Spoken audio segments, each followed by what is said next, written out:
A former Gopher football player and coach is being honored for his courage. Mike Sherrills will receive the annual Courage Award from the Minnesota chapter of the National Football Foundation at its ceremony next month. WCCO's Dave McCoy shows us why. Where am I sitting, Bill?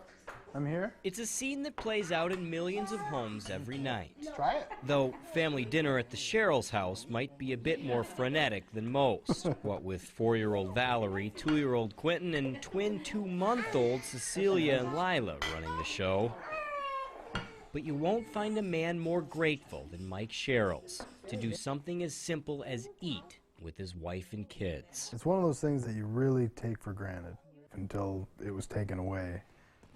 It all started in late July when he noticed blood in his stool. During tests to find out the source of the bleeding, he was given medication to which he's allergic. Blood clotted in his abdomen, choking off supply to his intestines. He was rushed to emergency surgery. We were called into a private family room, and my heart just sunk. Doctors told his wife Emily to get family to the hospital, possibly to say goodbye. I kept thinking this isn't happening to us.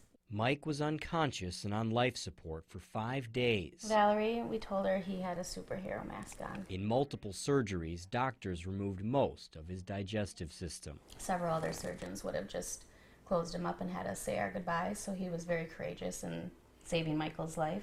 When he finally woke up, the outlook wasn't much more promising. Doctors told him, "You may never eat again. You may never coach again.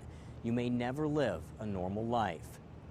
In his usual way, Mike brushed it off. If it's odds I'm up against, I'll bet on myself every time. Tackled by Sherrills. Mike Sherrills, a good story. It was the kind of attitude that made Sherrills the first walk-on to be named captain twice, and what made him such an effective linebackers coach. He's always been able to prove people wrong, and I, knew he wasn't the typical patient that they were working with. Yeah, she would constantly ask, well, when can he go back to work? And they're like, Oh. No, we're not talking about going back to work yet. He's still unconscious. You need to be talking about, when is he going to, leave the hospital in months? This was August, and first game was coming up, and I was like, oh, I want to be there. I want to be there. Everybody would have understood if Sherrills had taken a step back, except Sherrills. I had to be there for my guys. Just 5 days after surgery, he was discharged directly from the ICU. Which never happens. 4 tackles is what happened. In early October, he returned to the sideline for the game against Iowa. It was awesome. It was awesome. It's something I'll always remember. And coached the rest of the season. In January, he had surgery to reconnect what was left of his digestive system. It was pretty neat to be able to eat again. You forget how much family time is centered around food. This would be my daily routine. This is Sherrills' new reality now. Can't live without. He needs supplemental nutrition every night, starting at 10 o'clock and staying hooked up until 8 in the morning. His gut doesn't absorb enough from eating naturally, so he'll need this the rest of his life. One of those things you just kind of got to roll with. His football future is less certain. He was let go when Tracy Clays was fired and is currently on medical leave.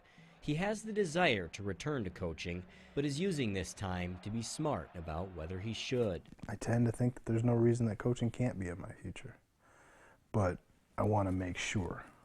I want to make sure, and I need to make sure. I owe that to my family, and I owe that to whatever group of kids that I end up coaching. In the meantime, it's amazing the perspective you now live with when it was doubtful whether you would. I think about it all the time.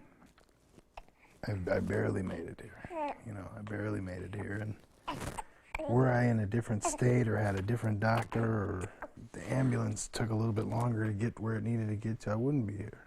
And I'm incredibly thankful that I'm able to be here. Quentin, you egghead. Hey, come here. You just never know when your time is going to be called. So try not to take things for granted, especially the little things. Little things that will never be little things again.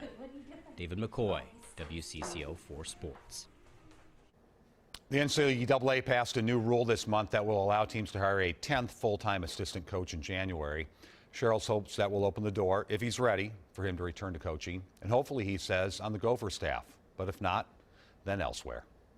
Tickets are still available for the Minnesota Football Honors Awards at U.S. Bank Stadium on May 7th. Sherrills is one of several people being honored that evening.